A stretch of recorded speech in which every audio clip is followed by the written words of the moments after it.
don't know. Drugs are out, sex is out, politics are out. Everything is on hold. I mean, we definitely need something new. I just keep waiting for some new voice to come out of somewhere and just say, hey.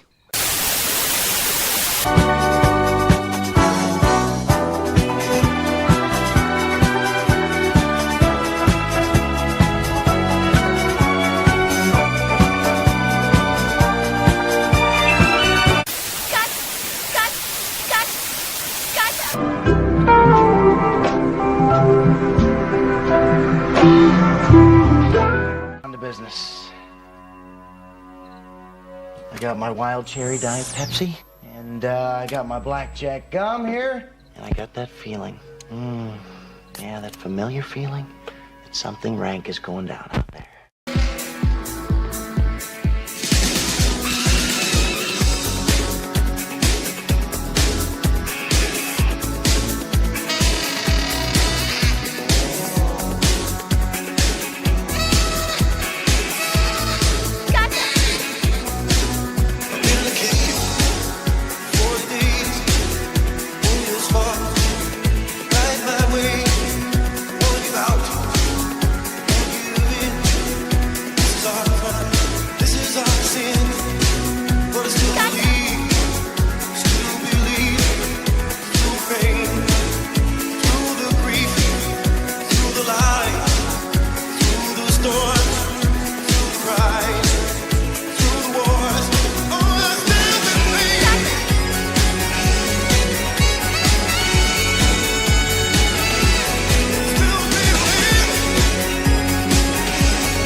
It's a Friday once again.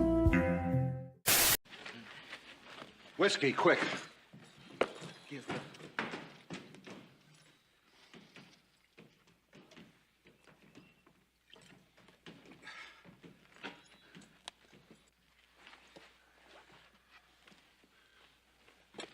Dead.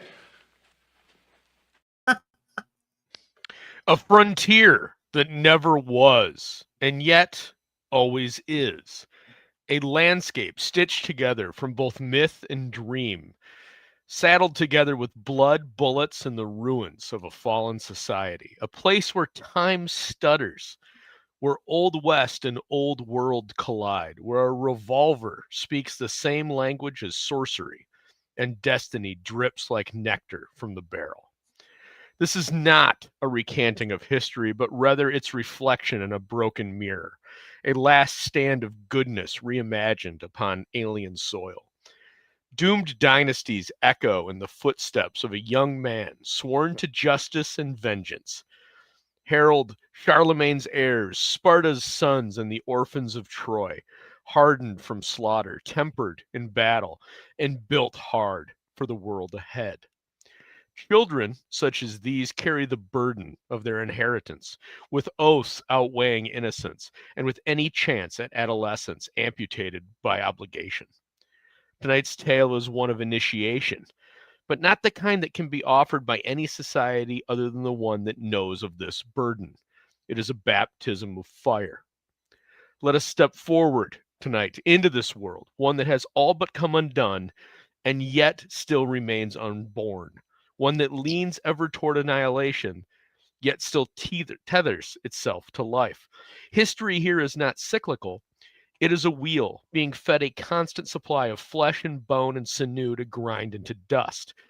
And only one question remains, one that has haunted the edges of the shadow of every empire, every dynasty ever to raise its banner, and one that all have had to consider at some point. How long before your own humanity is consumed by the endless churn? Welcome to the gutter. Everyone ends up here eventually. It is only a matter of time. I am, of course, joined by my co-host, JP. JP, how do we find ourselves this evening? Pretty good, man. You know, I know it's been said before, but the new gutter intro is really, it's a marvel. You know, I don't care what Snuggie says about it when you're, you know, behind your back. Oh, I have been told. I have a very reputable source of an individual, and I actually highly respect their artistic talents. That everyone hates me, so there's that. And a special guest tonight on this the 121st episode of The Gutter after a 2-week hiatus. And I apologize to all of our Patreon members over there on the Patreon that you know, years ago, but when I first started streaming, I made a promise to myself, I made a promise to my wife, the good Mrs. Aldis, and I made a promise to the Aldis children, all of the children here on the farm just off Orwell Lane, that you know, my priority list would always be God, family, job, a whole bunch of other shit, and then this. And it just so happens that in the last 2 weeks, a combination of all of those were, you know, obligations that I had to take a moment for. And even today, I almost I thought about canceling the show today. Today I buried with my best friend growing up his mother, and it was a beautiful, beautiful Catholic mass. I am a militant Protestant, but it was still a beautiful mass, and we sent her off to her Lord, and it was a beautiful remembrance. And I wasn't sure I was in the mood to do this. But as the famous line says from Dune, mood is for ladies and love play. Not for this indeed. But yeah, man, Phill, this is your first time on the show. We've known each other for a while. We've met actually a few times in person. You remain the only person in this real scene that I've ever actually shook hands with in real space. So, and both times were around our mutual fandom of Jim Steranko. So welcome, my friend. Welcome indeed. Thank you. Amazing intro. And it's good to be on the gutter. I mean, everybody winds up here, you know, at some point. So it's my first time on the show. Hopefully not the last. I've admired from the chat many a nights late eating pizza and putting you guys on the big screen, introducing me to some comics I've never heard of. Yeah, In typical Gutter fashion, Aldous with the smoothest of transitions, as he says, as he describes a funeral in intimate detail, and then hands the mic over to our guest. Well, hey, what do you have to Phill? Yeah, I just put the ball on the tee, man. You can swing as hard as you can, and you got to get a hit. Well, and Phill, you picked an excellent book for us tonight. You picked the 7-issue miniseries, The Dark Tower, The Gunslinger Born. Art primarily is by Jay Lee and written by Peter David, and we'll get into that a little bit here. But I have to say, man, it is a rarity that anybody throws a book at me that I haven't read before. And you threw a book at me that I had not read before. So my hat's off to you, man. And this was an excellent, excellent read. So thank you very much. Awesome. Yeah, I'm glad you dug it, and I'm excited to get into it.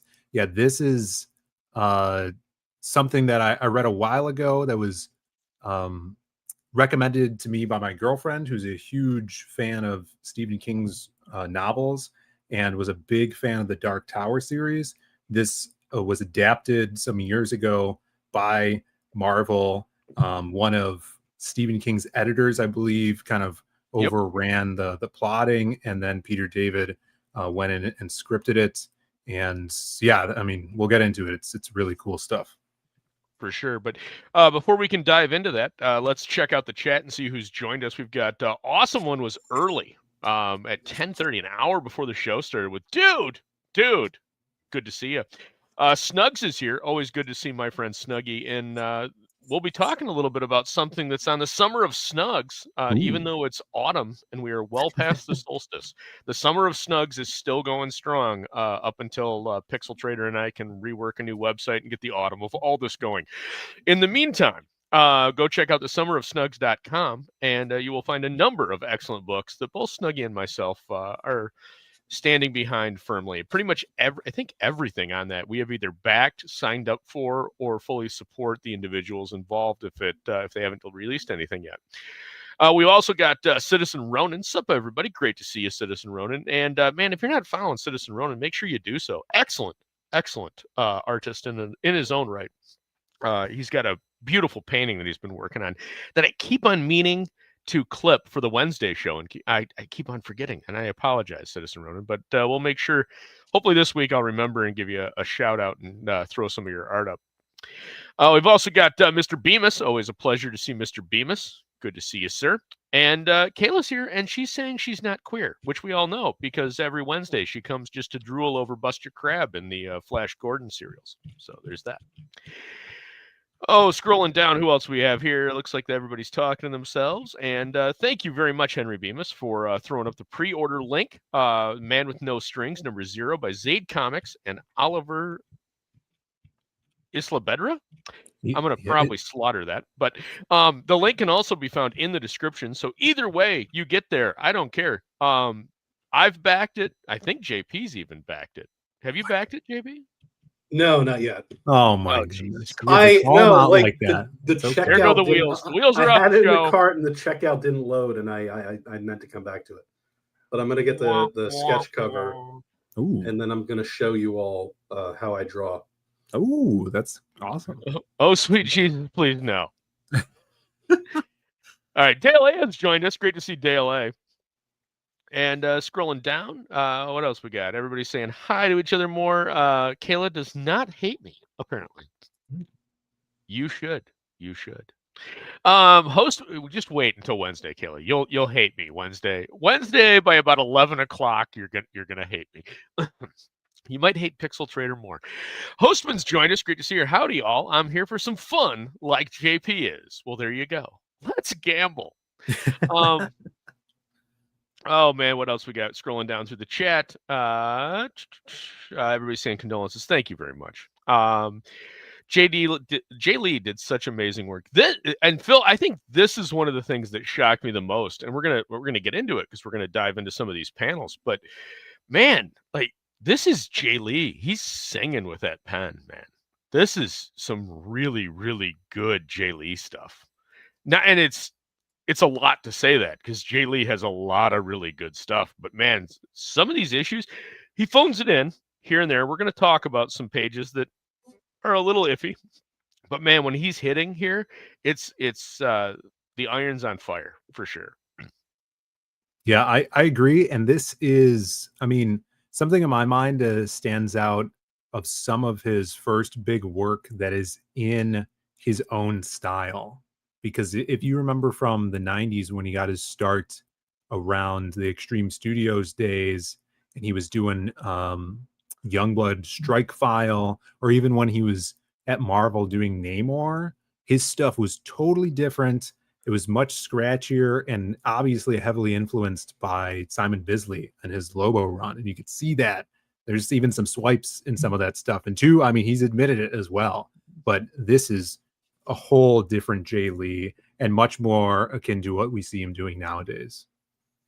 Absolutely, for sure. Hostman says, Autumn of all this just rolls off the tongue. Indeed, full credit for that goes to JP. JP is he's the marketing department here, and he does a crash bang up job. Oliver from 656 has joined us. Great to see you, sir. They've got a ton of great stuff coming up, and we'll see. We'll see if maybe something from the 656 studios shows up in pumpkin spice season, which is just around the corner as the calendar is about ready to turn into autumn. And we've also got Student of God here. He says, what's up? Oh, shit, we got Zaid Comics in today. It's different than AIDS Comics, you know. AIDS Comics. Ooh. Get your Zaids. Ooh, there you go. But yeah, Jason Sandberg is also here. Make sure you go sign up for Jupiter 2. Jason Sandberg, obviously a friend of the show and full recommendations behind it. Pretty much anything Mr. Sandberg puts out, he's a fantastic creator, and we all love him here. And make sure you subscribe to their Friday shoot too, the Friday Night Nights over there on Mad Roost channel. But digging right in here into the meat of what you recommended. Obviously, we mentioned the art on this entire. It's a 7-issue mini that came out in 2007, and this is Jay Lee. This is the man himself, and Peter David, of course, who we just lost in May tragically. Very, very talented writer. And they're cooking with absolute fire on this one, Phil. Issue 1 was originally released in April of 2007 with like 1,000 fucking variants. This is the mid 2000s, so it's variant city everywhere you go. But I want to just pause everybody for a moment, and I would like to read you this release schedule. Issue 1, April of 2007. Issue 2, May of 2007. Issue 3, June of 2007. Issue 4, July of 2007. Issue 5, August of 2007. Issue 6, September of 2007.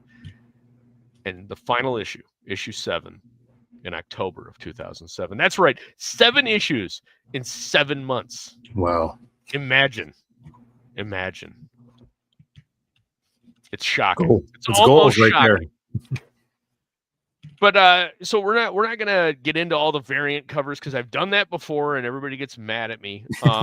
I am gonna praise some back matter and some front matter on these. I'm not gonna go through and read it all because people get mad at me when I do that. But what I am gonna do, Phil, is I am gonna shout out the graphic novel that is available on Amazon. There is a link in the description. It is an affiliate link. I get like 40 cents if you have to buy one. So, cool. But it's $15 for the graphic novel. Now, you can get the individual issues, but you're not probably ever going to find a full run of all 7 issues cheaper than the $15 for the graphic novel. The issues themselves range between $2 to $8. And if you're just looking for cover A and not looking for any variants, then you're looking at like $2 to $4 an issue. A full run at a shop that's taking the time to assemble them, bag and board them, you're looking at like $20. Realistically, fair market value for all 7 issues, bundled and sold, and not in like pristine condition, but above grade reader. That's not a bad deal. If you really want the covers, that's the best way to go. If you just want to read the story, just get the trade. It's a much better deal. These are also issue 1 is a pretty rare find in a dollar bin, from talking to some of the shops around, but issues 2 through 7 are dollar bin fare in a lot of places that I stopped at and talked, because Phill and I were talking about this about 3 weeks ago. And I think I bumped you 2 weeks out. So, because I had some shit going on. Mhm. But in talking with some shops, this isn't a hard series to find and complete if you want to go out and do the long box diving. Be aware, there are a lot of Dark Tower series. I was aware of some of them. I had no idea there's that many. Like, it was doing a little bit of research into this, was like, oh, and there's this one. Oh, and there's this one. Oh, and there's this one. And the reviews on them range the gambit. This one gets pretty positive feedback for the most part from readers. I think it's probably, I think it's one of these books that the story is really good. It's a fun read, but I think this leans a little heavier into the art side than the writing side. This is definitely something that I think artists are going to enjoy more than just a pure reader. But either way, I do recommend it. It does carry my full recommend.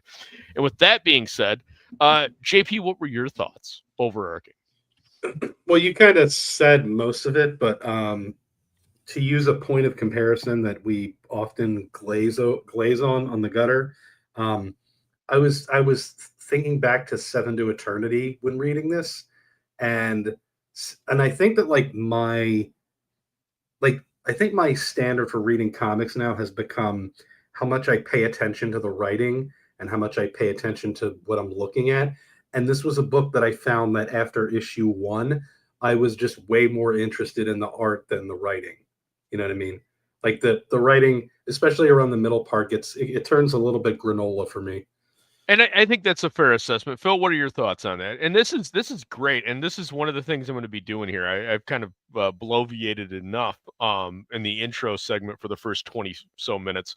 I've got 2 excellent writers here, so I'm going to be kicking it over to you 2 guys for the story elements before we get into some of it. What were your thoughts, Phill, on the actual story? So I had read a little bit of this years ago when I picked it up at a Half Price Books, and because my girlfriend was highly recommended it to me. And in fact, it kind of ties into The Man with No Strings, because she recommended it to me because I was starting conceptualizing that Western story. She's like, oh, you would love this. And so I didn't get into this until after I read the full novel series, and then I went back and read the comic. And I think obviously you understand things a lot better from a story aspect when you've read the story already, and then you come to the adaptation. But I think it was well adapted and rearranged in this new story format, because there's a lot in the first novel, Gunslinger, that isn't in here, because this is starting from adolescence of Roland, which you get in kind of the later series. I think they did it really well. I think if you don't have the forethought from the novel series, there's probably stuff in here you're not catching, obviously, but just building up Roland as a character in this. Hey, Phill, sorry to interrupt real quick. I need to save Kayla before she has an aneurysm. No, Kayla, I was saying that Seven to Eternity is like the benchmark through which I compare other similar stories. I wasn't saying I didn't like Seven to Eternity, so you can put the blood back in your neck. Calm down there. But I think they served the character well in here. There's some stuff I think that will get lost on just the first time. I don't know anything about the character or the story going into this, and coming from someone like myself that loves the novel series, some of the moments that I really cherished reading in the novels kind of fall flat in this. And I think that's a fair assessment. I would say of the 7 issues, I think this really could have. I know, all things considered, I love Peter David. I think he's a fantastic writer. I've loved Peter David since he absolutely destroyed Todd McFarlane. at a Comic Con in a debate. But this, I don't think it's David's best work, but I think it's like it could have used a little bit of a heavy-handed editor's scalpel. I think it's about 1 issue too long. I think this should have been a 6-issue mini. I think we could have cut it a little bit, and we'll get into that. But I want to show some of the covers. So this is issue 1, which is the cover of the trade that you were just showing, Phill. Yeah. And one of the things I really want to comment on this is this thing is dense, and when I say dense, its back matter is heavy.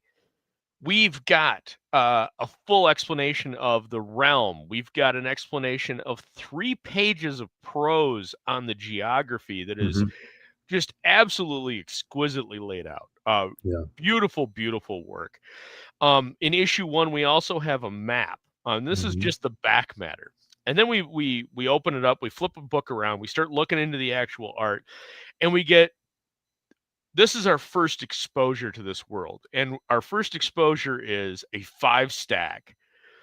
And that, I thought that was pretty interesting. I love the fact that we're not abusing the white space.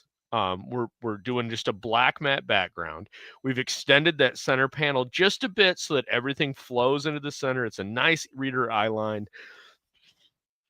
The lettering on this is it's nice. We do it just a little rough. It's not like a clean, crisp line, which so often is so distracting. They're doing a really good job with just like a little bit of a soft edge.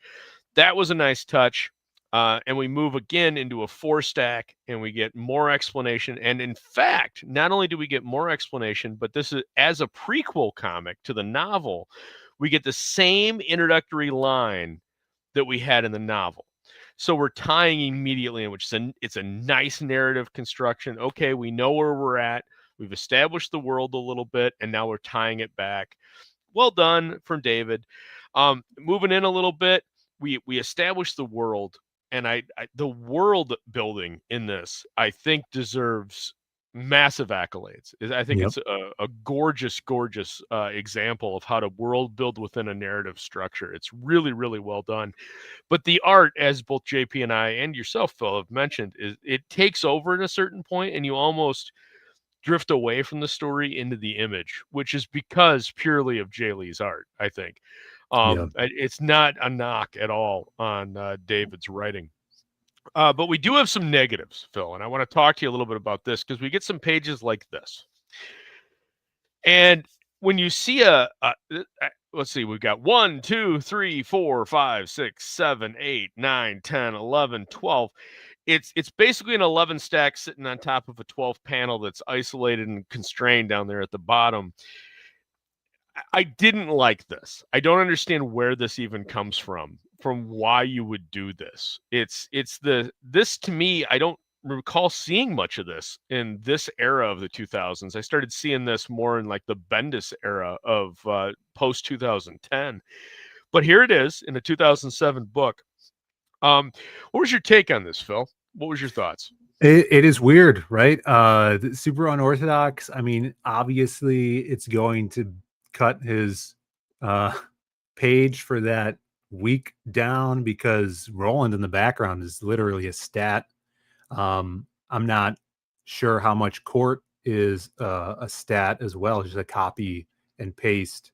It looks like he might have drawn Court, the bald guy with the eyes there, a more than once. But yeah, obviously it was to cut corners here. Right. I like the zoom in aspect of it, but I think this could have been done in about half the number of panels rather easily because there's not much in the discourse that couldn't be cut. This to me it's funny though, if you think about like all the different ways we have on this show showed an example of a back and forth exchange between two characters that is just back, forth, back, forth, back, forth, back, forth, and it's repeating like it's just continuing on. And it almost seems like there is no way to present that on a page that doesn't seem silly because we've seen just about every incarnation of the silliness of trying to portray it. Yeah, I think the main sin here is just not changing that camera angle. Like I do like the slow zoom in on Court's face. It's nice, but it loses all impact with the repetitive of Roland as the young man, just in the same it just it's way too heavy. I think it burdens the page, and it, especially after such a crisp introduction, we did a great job tying it into the world. We did a great job establishing the character. We did a great job of establishing the realm. And then we hit this, and it's a road cone, man, that you can't swerve around. And you hit it. And now for the rest of the book, I'm thinking about this page, and it's the cone's caught in my tire, and it's going thunk, thunk, thunk, thunk, thunk. And it's a little heavy-handed, just a little. To go back to our dear friend Mike. That's where I'm going to go with it. But the book does play with the stacked panel really, really well. And Jay Lee, again, he redeems himself with that. And again, compliments to the letter. I think he's doing a great job. And then we move into book 2. And again, we get a map, which I like maps. I think I'm probably in the minority here. This is in the back matter. I like front matter. I like back matter when it has meaning and it has essence. And here it has meaning and it has essence. And I also want to mention that in the back matter of issue 2, they chose to do the essay that Stephen King himself wrote about why this is coming out. And I thought that was a nice touch, not in issue 1, but in issue 2. So they're letting the book breathe a little bit. Here's a bunch of geography. Here's a bunch of stuff. They didn't pack book 1 full of everything. They started trailing it out, and we start pulling that taffy a little bit and stretching it out and giving a little bit more essence to what this book has in it. I liked that. But going in, we get, I want to talk a little bit about these 2 pages. This is in book 2, and there's some great examples of how to stack action, because if you look how the panel art flows from panel 1 to 2 to 3 to 4 to 5 on the left, and then from 1 to 2 to 3 to 4 on the right, it's like a clinic of how to gauge eyeline, how to flow dialogue, and how to make the page read well. Everything works within the construct of flow and meter. Nothing seems out of place. It's perfect. And Phill, man, I gotta count. Like I want to use this page now when I edit other people's books, because it's like this is it. This is how you do it. Yeah, and I mean, you could even see it in size of the panel, right? You know, on the page on our right, that second panel, it's telling you how much time you need to spend on it, you know, just with the size. Also, the lettering is great on it.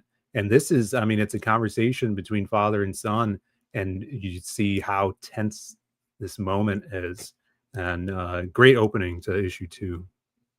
Yeah, and I think it redeems itself a little bit here, coming out of issue 1 with that kind of stuttered panel that we talked about. JP, what were your thoughts at this point in the story? Were you content, or is this where you started drifting? No, I mean, the story still had me here, but this does. I mean, first off, I really like in the second page the dangling hand, the shadow of the dangling, or I guess silhouette of the dangling handgun. I really like, but the one thing I found strange was, you know, this is a series that has a lot of talking and not a ton of action. So when there is action, I don't see a lot of implied action in the art. It is driven a lot by the action occurs in the gutter, and you don't really see the resultant of it. It's more of a dialogue-driven action book in that sense. That is a good point. Yeah, have either of you read the novels? I've read the first. I don't know how to read. Okay, I would highly recommend JP, Gunslinger. That rare award-winning writer that is illiterate. Gunslinger is awesome, and it grabbed me into the series. And it almost could be read standalone, and it was super enjoyable. I would highly recommend it. There you go. And so moving into the book a little bit, we get this. I wanted to comment on this because, again, Jay Lee his stacked panel work in this is brilliant. Again, it's like a clinic on how to stack panels and follow reader eyeline, how to utilize the page and still have that page turn moment. It's beautiful in how he does it. And then his splash pages. And Phill, you cited this one. I had it pulled up as well. This is just epic, man, Yeah. for a splash. And to tie in with everything else that's going on within the context of the story. Epic page. So I'll let you elaborate a little bit on. Yeah. Amazing. I mean, when I saw this, my mind reading the novels didn't even come up with an image like this to represent the Crimson King, who's the overarching big bad of the series. And this is just insane. It's crazy, this interpretation. You have all these wizard orbs floating around him, which are like crystal balls that are used throughout the series and referenced. It's just so out there, fantastical. And I mean, you referenced the world building earlier. Like this series has some of the best world building, and it's not forced upon you. You know, the way it's that, very organic in how it right, flows through. it's Yeah. organic. The way that they speak in dialogue allows the reader to pick up on colloquial references that King just made up for the series, and it feels so natural and organic, and it's something that is super inspirational.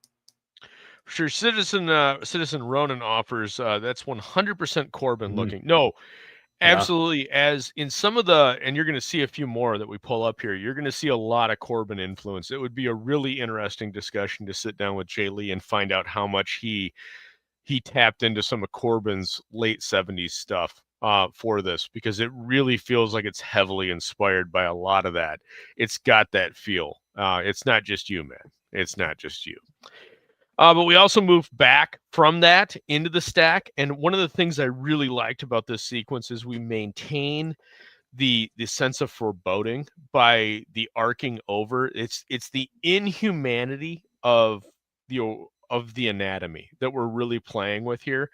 It's a really, really well done stack by by Jay Lee. And JP, what were your thoughts on this when you were getting into it? Again, is this where I want to establish where the art started drifting for you? Well, no, I would say it was more the writing. I enjoyed the art. I had questions about the art because you had mentioned world building, and I wanted to ask Phill, is this a world where, how do I put this? There's so many points in the book where characters are bathed in shadow that it gave me the impression that the world is more important than the characters. Does that make sense? No, I wouldn't say so. I think that is very much like Jay Lee's style. Like he's the shadow guy, and even in his work today, he'll hide a lot of his anatomy in shadow, and he's kind of like drifted towards a very like athletically thin human for all of his characters. No, I would, the stories are very character driven, and it's a good balance between world building and character stories, character moments. Yeah. But to answer your question, Ellis, I think the writing for me, it drifted. Like the way I would describe it is when I read the first issue, when I was over the first issue, I felt very much like I was reading something in the same vein as either like really old Conan mixed with Blood Meridian. And then by the time I got to the middle, it was more like reading like Emily Bronte. Okay. If you could, if there's a page or anything that jumps out at you, like for where that transition started, please let me know, because I'm really interested in that, because I had a similar reaction around. I'm not going to spoil it. I just want to keep on going through. I do want to talk about the next 2 pages that I've highlighted from issue 2, because again, we have some of the same problems that we had in issue 1. And could I when cut in here for a second? Absolutely, man. Go right ahead. Could you go back to that previous page? I wanted to point something out that I kind of just noticed, because we're seeing a lot of stacked panels, very wide screen panels. And as we see on what we previously shown, like when they had Martin Broadcloak, his introduction, everything is very center lined. And as you get to the 4th panel, he pushes him off to the side. Now it's creating a contrast from the previous panels. And I feel like that going back and forth through those last 2 is kind of a way that Jay Lee is using the actual image instead of like to evoke an uneasy feeling, as if this was like if you had a panel and you wanted to evoke that, say like Stephen Bissett would do that. He's not using stacked panels. He would actually tilt the border of the panel, Right. or make it Total scratchy. Bin would do the same thing. Right. That's if you look at like the Swamp Thing runs that they were Yes. both on, you'll see that a lot where they're playing with panel orientation. Here, Jay Lee is not playing with panel orientation. Right. He's playing with just he's playing with the orientation of the primary focus within the panel, and the letterer accentuates this because the weight of the art is always on one side. So the weight of the art is drawing you in panel 4 to the left, but the weight of the read is drawing you down and to the page turn. That's how it should be done. This is a letterer that's understanding it, because then again, what's Jay Lee doing in the final panel of the page? The weight of the creature has now shifted to the right, and the last blurb is there, and now you're hitting that page turn. Yeah. This is how to do it. It's done beautifully, and it's What about executed. in the last panel, the inclusion of Dippin' Dots? You know, because they're the ice cream of the future. There true. you go. Yeah. But again, in issue 2, and I think it's around issue 2 this ends, at least from what my recollection. But again, we have this over-reliance on the stacked panel, and when we have a heavy narration build, we really rely on it. And I don't have any problems with the art. It's just the general layout. Again, the art is fully satisfactory, but both in this page and this page. And this page is like, I think, the most egregious in the book, of just the essence of not needed. Like the blood splatter on the cards is a nice touch for the action that's correlating around it. But man, those top 3 panels like need to go. Like there's a way to accentuate this page a little bit better. The guy that drew this page is the same guy that drew these 2. Like, where is that? That's the only critique I have on the art of these in issue 2. Is it was a little frustrating that we're getting this when we had such beautiful layout. I wonder if he's doing that because he's getting a script and he sees there's a large exchange here, and I need to help those balloons be broken up, you know, instead of like you're saying, like those first 4 panels could be one panel of the hand holding the cards. And I think Henry Bemis is asking this, is essentially making your point for you, is how much of that is Peter David. Well, I think that is part of the problem. I think David is overwriting a little bit here. This is definitely not David's best work. It's up there. It's a good read. And the whole point of this show is to be honest in our critique of the books that are presented for us. And that's my take. I think this could have been thinned a little bit. I think if you look at this in the context of what's being done, I think you could probably cut 2 panels out of this without too much problem, and then be a little bit more experimental and creative with the dialogue breaking the gutter lines to accentuate the read flow. I don't think that's asking too much. It would be a little bit of a separation from where this book exists, because this book exists pretty much within the panel. You don't see too much gutter line breaking, which is interesting in and of itself. But then we go from that issue into issue 3. Issue 3, I think, has my favorite cover. I really liked the bathed in shadow half. Then moving in, we get a really, really nice intro. And again, it's the atmosphere. So cool. The atmosphere of this book is fantastic. Mm-hmm. It completely envelops you within this world. And it's, I would say, 90% Jay Lee and 10% Peter David, because the narration is good. And it like you see those block narrations and you're like, oh God, like, but no, man, it reads really, really well. And it flows really, really well with the art. These 2 guys are working in conjunction and jiving, and it really works. And then you get into some of the 2-page spreads like this, which are epic. I mean, this is a fantastic spread page. Just really, really nice. Context of story, impact. But then we slow it all down again by hitting these goddamn stacks that are just... again, it needs a scalpel. This needed a heavy editor because now we're 3 issues in. Every issue has had this problem. And I think that's why I'm saying, like, I think you could cut 1 issue out of this, and I think it would be a much better series. It's still a great read, but man, is it heavy. And it's not, I think it's more burdensome heavy than it needs to be. Then we go from that into issue 4, and issue 4, man, we get some great art. Like, look, we've done a couple of romance comics on this show, and we've talked a little bit about it. But when you talk about bringing across that essence of emotion, this is such a beautiful choice by Jay Lee of putting the horse bridle in the foreground over them embracing. It's just, man, that's good. It's Yeah, so I mean, good. This series really, and the novels as well, has something for everyone. And I think the romance angle to this series is awesome. It's some of King's best work. And I think too, to Peter David's credit and Jay Lee as well, I think obviously they wanted to utilize as much as what they thought was amazing from the novels, right? So I think that's why they're not toning down or cutting the fat out of this, probably because they don't want to leave anything out for the super fans that have been reading this thing for 30 years. Right. No, I think you're dead on that one. And then further into this, we get this is my favorite page of the entire book. I love this page. This is, yeah. I almost sent this to you to pull this one. This is epic. This is everything I want here.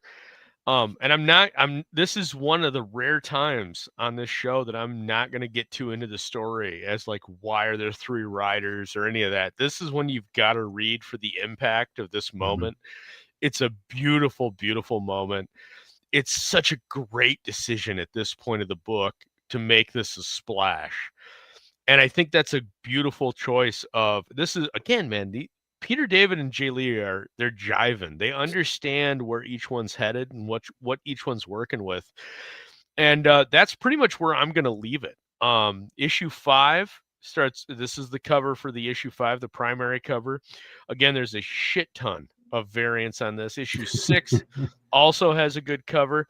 And issue 7. But there were a couple of pages I wanted to talk about with you, Phill, that you mentioned. The first one was this one. No, I'm sorry, this one, which is kind of in the midpoint of the story and deals with a little bit of something. And I would, at this point, we haven't talked much about the full arc of the story. Yeah. Which is a combination of a coming of age kind of, it's the gunslinger. It's Roland earning his guns at first, and then learning, but at the same time, he's with some other students, and there's a love story. Kind of summarize those 7 issues, and I apologize if that's not what you intended with this, but I think No, I'd this love and to. the secondary issue, I think, are 2 really good blendings of that summary, and then in 2 pages that you wanted to talk about a great explanation of where you want to head.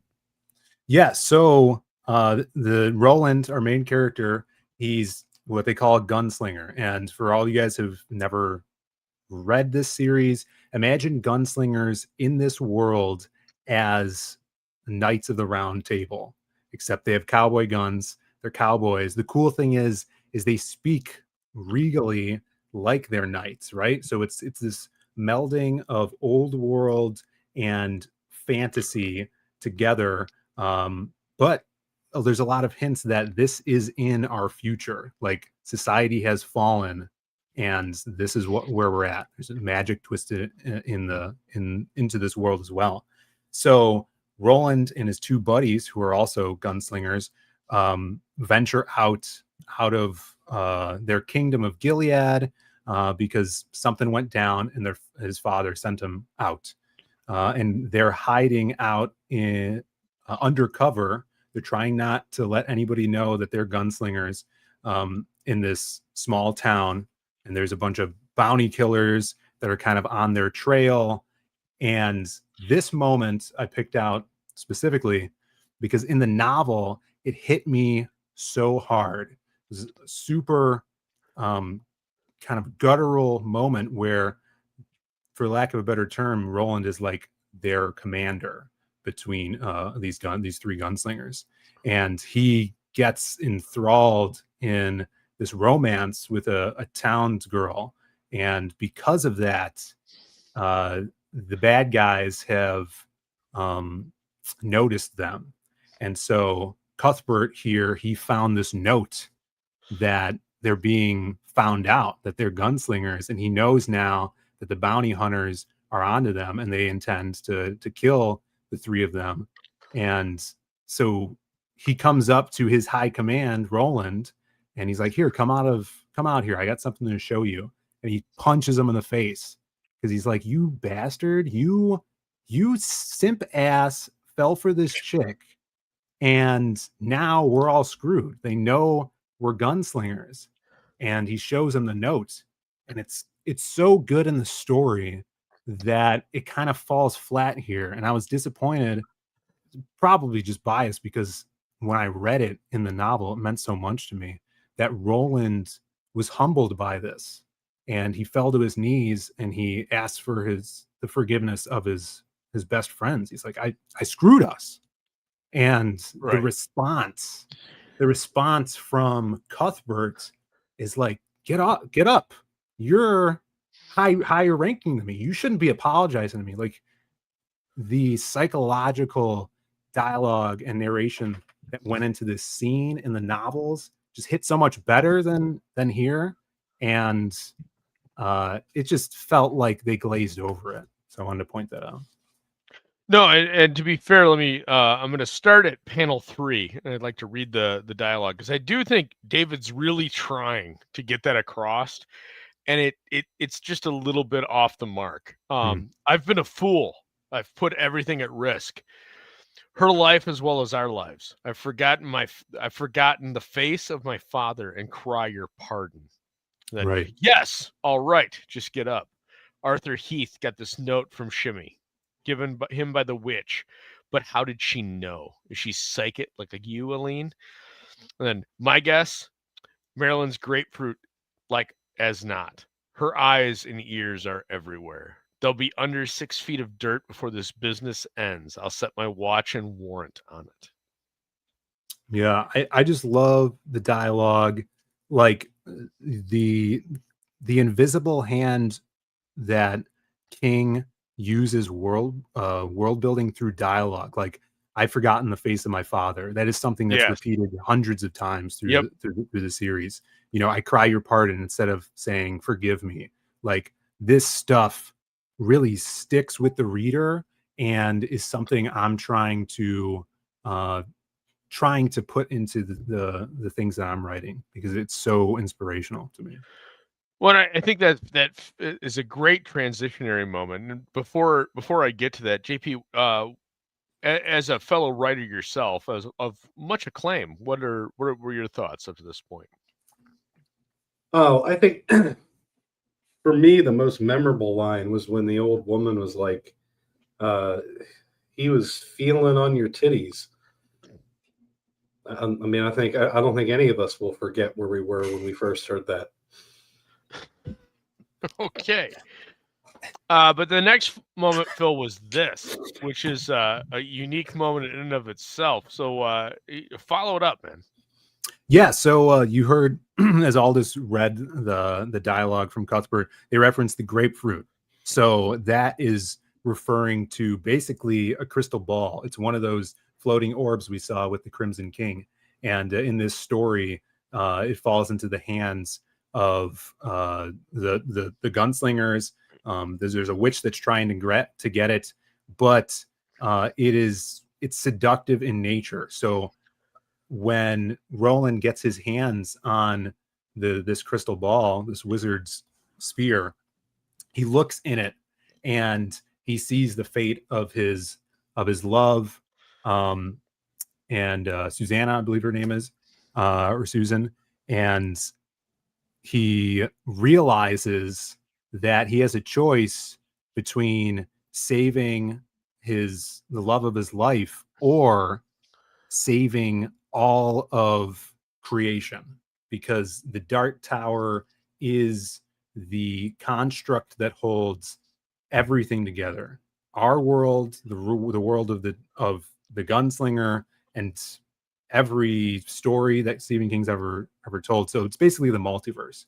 And the tower calls to him, and he figures if he saves that, then maybe he'll be able to save his love, and she'll be able to live a life happily with someone else. So this, like him seeing this horror and having to choose between which way to go, is pretty awesome moment.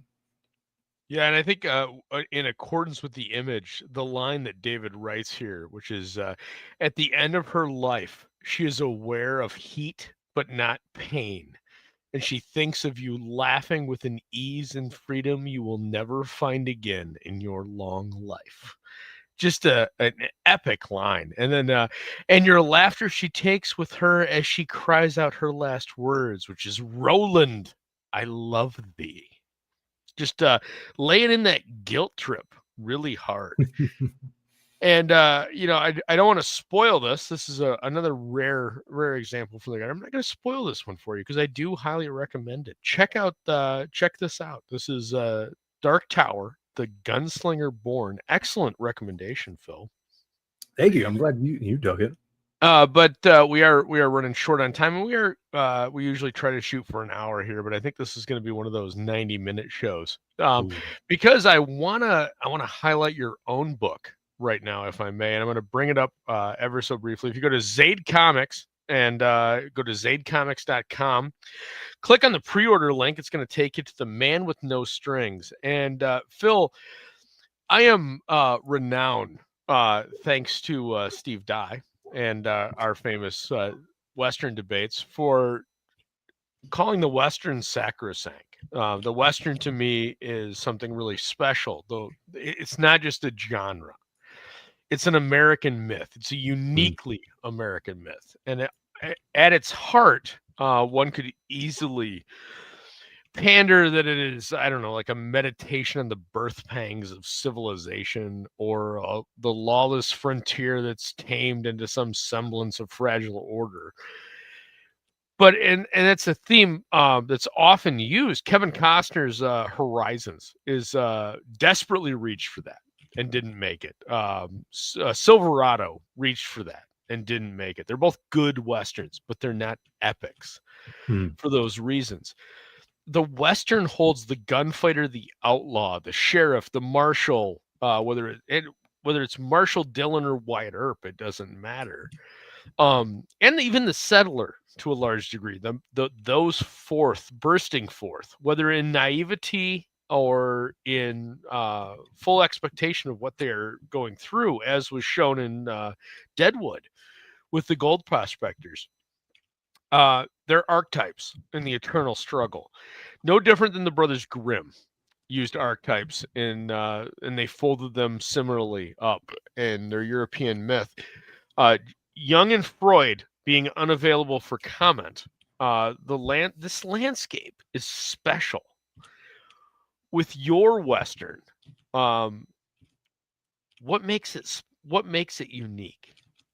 Is it the people? Is it the landscape? What did you do to tie into this sacred American only theme for The Man with No Strings?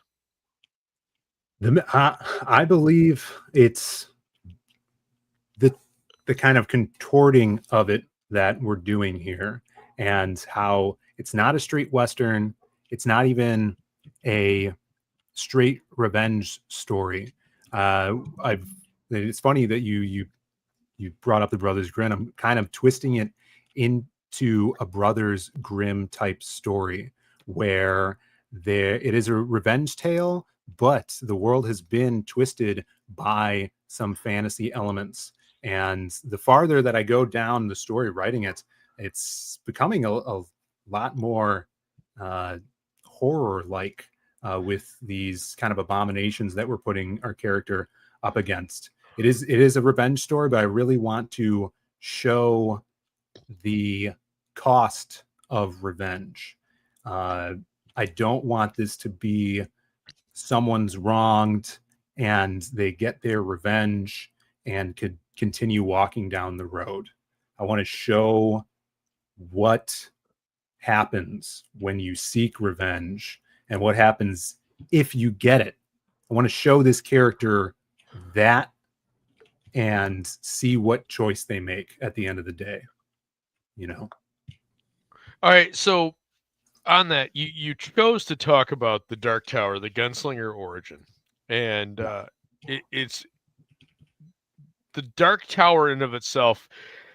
It flows from the same era of the birth of the anti-hero within the mainstream space, and I say that a little bit with tongue in cheek, but just go with me on this.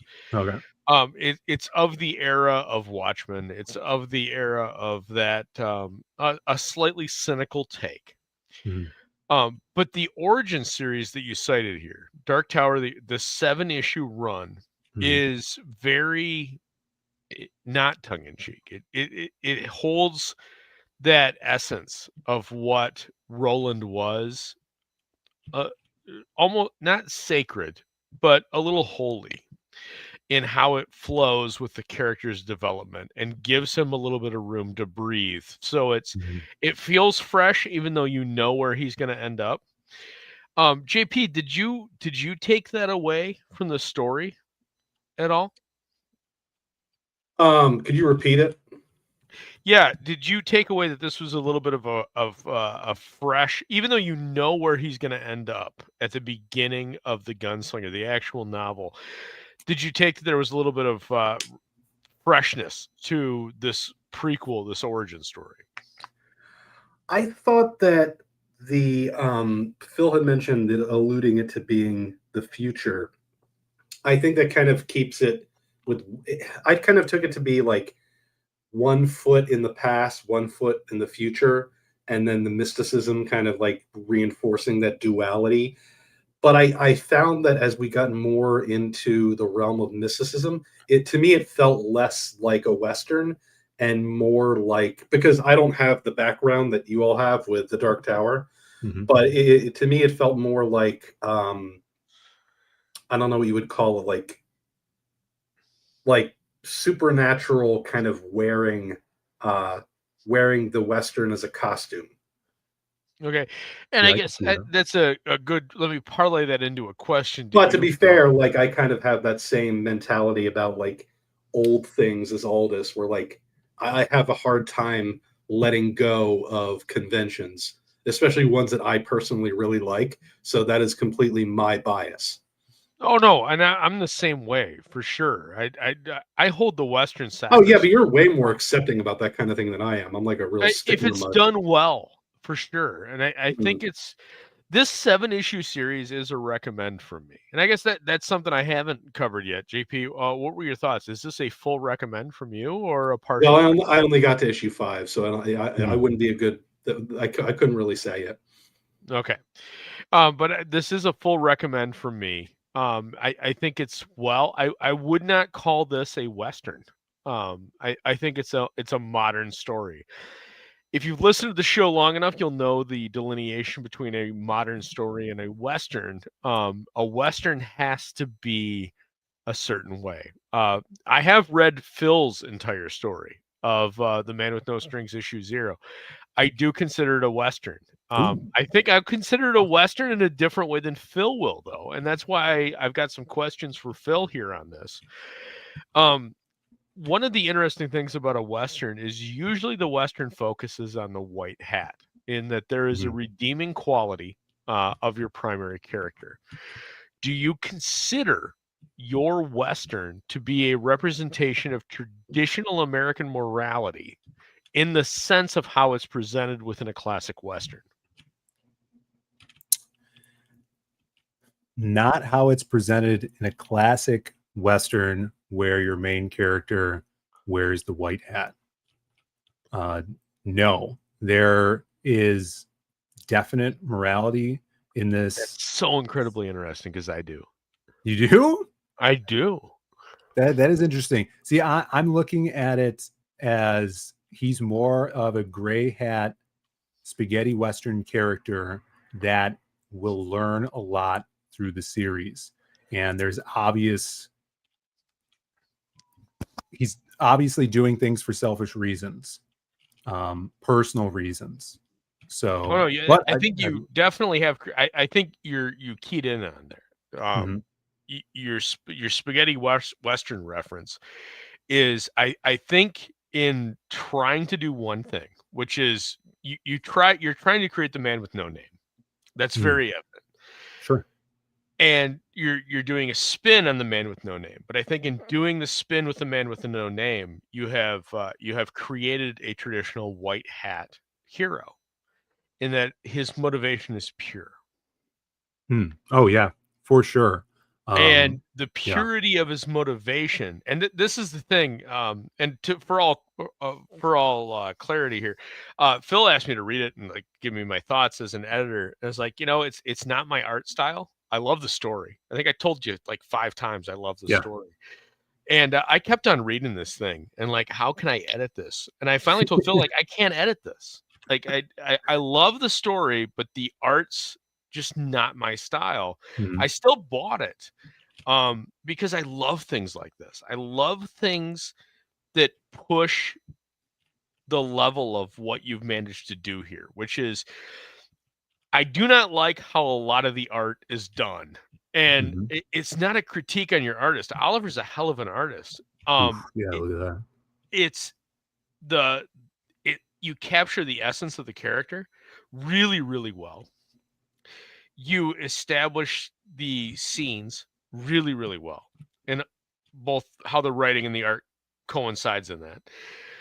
But it's a very, very 90s stylization of the Mhm. Western. And I think I fundamentally have a problem with that because of how much I hate the 90s art style. I know. But And I'm glad. this really bugged me for a while, man. And Mhm. but if you look at these pages, your action, it doesn't, it's not that it doesn't happen between the panels. It's just it's so foreign from even like the modern, quote unquote, modern Jonah Hex stuff. It's Oh yeah. you're floating in a different realm of where you choose to do your stop frame for your panel for your action. Mhm. And what I mean by that is instead of the hammer being half cocked, the hammer is just about ready to hit the cylinder. Mhm. It's a very strange, almost surreal position to look at this art because the action is happening at a different position than what you'd expect it to be for a traditional Western. Mhm. And but I think it really works with your story. And I'd like to Thank ask you. you, Mhm. uh, was that an intentional point within your context of your communication with Oliver, or is that something that Oliver just came up with on his own? I think it's a little. I don't think it's a communication issue. I think that it's from what I'm putting down And I on the apologize. script. I didn't mean to imply it's an issue. If anything, my assumption is that this comes from your artist, that Oliver's like reading a little bit more into what you've got because of Uh, how you've written it. that may be. I mean, I haven't done a lot of, shootout scenes just in my previous work, I guess. But I mean, I wanted kind of like you seeing the bullets flying, and I know there's a lot of in this. There's a big shootout in this one, and you're seeing like bullets coming out of the back of people's bodies and stuff like that. So, yeah, I mean, uh, I'm not sure what kind of pushed it in that direction, but it just could be the collaborative effort of the two of us. Yeah, and Citizen Ronan says, I hate 90s art as well, so I get what all this is saying. But I like what I've seen so far with this book. And that's what I'm saying, Ronan. I don't know. I'm not erudite enough or articulate enough to bring it across. Sure. But there is something about this book that and I told Phill the first time he sent it to me, like, dude, I love it. Like the story is fantastic, but I I don't know what to do with this. I don't know where to place this. It's not Yeah. a European styled book in the sense of Blueberry or or Brawler or any of those that Jodorowsky or Mobius or any of those other guys worked on from the 70s to the 80s. It's not like Comanche. It's not like any of the more modern westerns that you're seeing coming out of France. It exists in a very unique space that is between the rails. It's the third rail almost.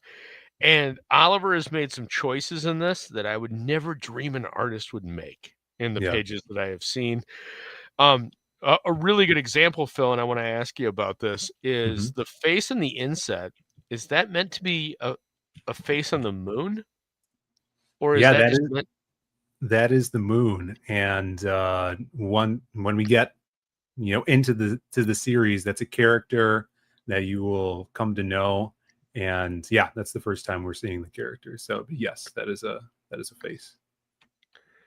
Right, because I liked the context of that with where it Mhm. goes. It's Yeah. really, really nice. But I'm gonna kick it over to you because I would like I'm just a lowly editor. I've never written a book. I've never published a book. Other than prose stuff. But JP, you're an award-winning published comic writer. Phill, you are an up and coming, definitely based off of everything that I've read from you from the Lost Pages. We're not going to talk about Magic Cop, Thank and this, and whether it is The Man with No Strings or whether it's Lost Pages, you're a phenomenal writer in yourself. You know how to conduct a story, you know how to craft a story, you know how to weave a narrative. I would like the two of you, if I could, each in your own time. What is it about the Dark Tower, the Gunslinger Born, that ties into what your perception is of the story of Phil's book? Of this book here? Yeah, I'd like both your own takes. Okay. Well, I mean, it's funny because I wrote the script to this issue 0 before I read The Dark Tower. And since, after reading it, just especially in The Gunslinger Born, like it seems of kind of what JP said as well. Like it's not a Western, but it's of two different worlds. And I love the melding of that. And what I've tried to do in this series is kind of meld kind of two aspects of things that I love, from the narrative that I'm weaving here, but also in the contrast between the story and art. And you brought that up with that 90s art. And it seems like it's something that hasn't been done, like a wicked Western that has this in your face art. And I kind of love that contrast. Like as I learned more about storytelling and writing for comics and just entertainment in general, contrast is key. Conditioning your audience to be used to something and then breaking that pace up with something that creates contrast between what has come before it is so important in storytelling. And I think that aspect to it is just a contrast, the same whereas in the Gunslinger Born, that contrast between those the melding of worlds that they've created there. All right, and JP, as a contrast or as a corollary, however we want to phrase it, with what we have been working on, which mostly is you. I haven't really delivered my feedback to the script that you sent me. We are also working on a Western. What's your thoughts from what you've seen of Phil's work here with The Man with No Strings, from after reading The Dark Tower, The Gunslinger Born? What impact does this have on your own thoughts for your own Western story? Well, like I had kind of talked about before about about world building, I think that it caused me to think about how my idea of a Western is, when we think about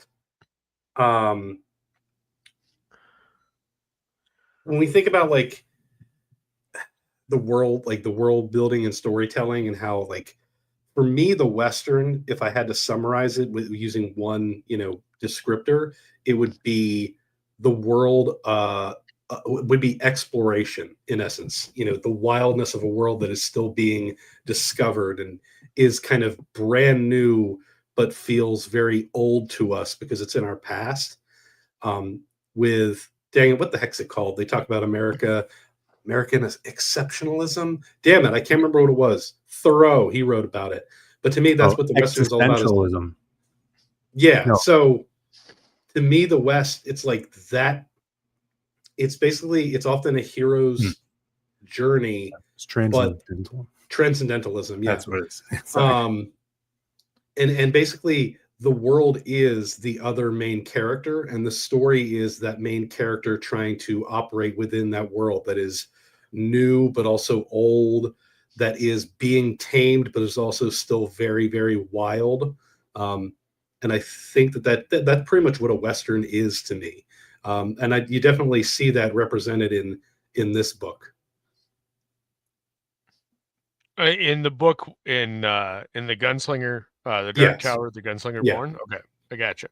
Yeah, I think that's why, like, in my opinion, in this book, there's so much of people just being bathed in shadow, because it kind of like basks that. And I know that people were saying that, like, that's just the art style and that's just what Jay Lee does, but Yeah, I think there's a kind of significance in making the characters less important than the world they're operating in.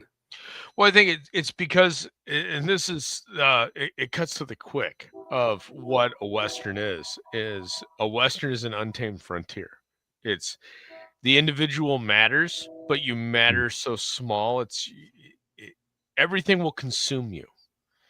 And this is actually done, I think, better in 50s to 60s sci-fi, with sci-fi authors that took the Western concepts and applied them to space, where the expanse in and of itself is so all-consuming. The size of it is so astronomical that the individual is swallowed up. And it has that same ideas that the Westerns of the 1890s and the turn of the century were really trying to bring across, but it encapsulates it in a way that we can understand. Because when you look up to the sky, because that's our last frontier. I mean, you could argue the sea, but our last frontier is the stars. And 100 years ago, the last frontier was to the west, and the west was ruled by, well, arguably Samuel Colt's Peacemaker and a bunch of men and women that were willing to try it all. And I think that's a great position to stop at. But Phill, if you go over to Zaid Comics, you can check out The Man with No Strings. Give us a little bit of the pitch for this, if you would, before we close out. Yes, this is going to be a long-running, ongoing series about a lone gunman who is on a path of revenge. When he was younger, his soul was cursed to rot with every man he killed, and every step he takes down that path, he loses more and more of himself. This is a melding between the wild west of 1970s spaghetti westerns with fairy tale-esque magic like the Brothers Grimm. And we're going to see how far this guy is going to go, how much of himself he's willing to lose to get back what's been taken from him. I dig it. I've read the story. I approve. I have backed this. As I've said, a couple months back, anybody that comes on both the gutter or the show, it's a book that I fully recommend and I have backed. So I'm not talking out my ass here. I put money where my mouth is. But with that being said, Phill, thank you so much for joining us tonight. Excellent choice. Again, you can get the Dark Tower, the Gunslinger Born, over on Amazon. There's a link in the description. I got Jay Lee to do a head sketch on mine. Nice, sweet. And but yeah, that's gonna do it. I will be dropping the link in the chat at the end of the show. Well, as the trailer runs, if you'd like to join us in the back room.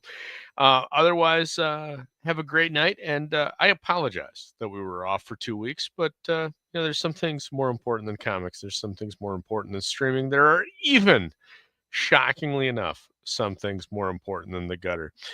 But I love you all, and thank you all for joining us. You have no idea what it means to me that I'm able to sit here and talk to comics and bring on great creators like Phill, co-host a show with a guy like JP, and get a chance to talk to you people about some beautiful, beautiful books. So have a wonderful night. God bless, and we will see you next week. This is blood for blood and by the gallons. This is the old days and the bad days, the all or nothing days. They're back. There's no choices left.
You're still here?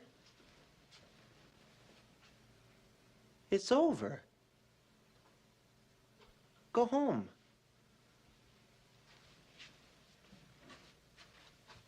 Go.